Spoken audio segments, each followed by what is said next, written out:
মাজুলীত টিএমপিকেৰ লাইখটা স্থাপন দ্বীপ জিলা মাজুলীৰ জেংৰাইমুখত ৰাজীৱ গান্ধী খেলপথাৰত টাকা মেচিন পৰেন কাবাং চমুকৈ টিএমপিকেৰ সোণালী বৰ্ষৰ 2021 চনৰ তৃতীয় কাৰ্যসূচীৰ লাইখটা স্থাপন কৰে।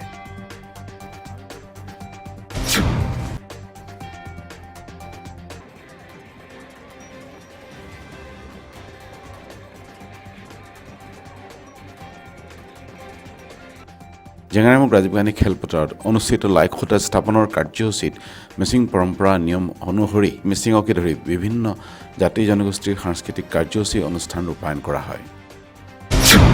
লাইখটা স্থাপন অনুষ্ঠানত টিএমপিকেৰ কেন্দ্ৰীয় সমিতিৰ বিষয়ববীয়াসকলৰ লগতে মাজুলী মিচিং লোকসকলে অংশগ্ৰহণ কৰে। আন্দোলন কৰিছোঁ, আন্দোলনৰ কাৰণে আমি যথেষ্ট পাইছোঁ। আমাৰ এটা প্ৰথম আমাৰ 14 নম্বৰ দাবী যে আছিলে আমাৰ স্বাস্থ্য পৰিষদ আমি পোৱা, তাৰ কাৰণে ইতিমধ্যে প্ৰচেষ্টা হাতত লৈছে। 2013 চনত আমাৰ প্ৰথম নিৰ্বাচন হৈছে। এইটো এটা আমাৰ এটা মাইনৰ প্ৰতি ইয়াৰ পৰা আমাৰ মিচিং আৰু মিৰি যিটো এটা ভাষা মানে এটা জাতিৰ কাৰণে যিটো হেৰি এটা আছিলে সেইটো ইতিমধ্যে আমাৰ সমাপ্ত হৈছে। আৰু আগামী যি পৰিমাণৰ দাবী আছিলে যে মিচিং ভাষা আমি প্ৰৱৰ্তন কৰিব লাগে, মিচিং জোৱান নহয় ভাষা হ'ব লাগিব। 1985 চনত সেইখিনি অসম চৰকাৰে আমাক জোৱানৰ পৰা ভাষা কৰিলে। ইতিমধ্যে আমাৰ 5ম শ্ৰেণীলৈকে এইটো মানে চলি আছে।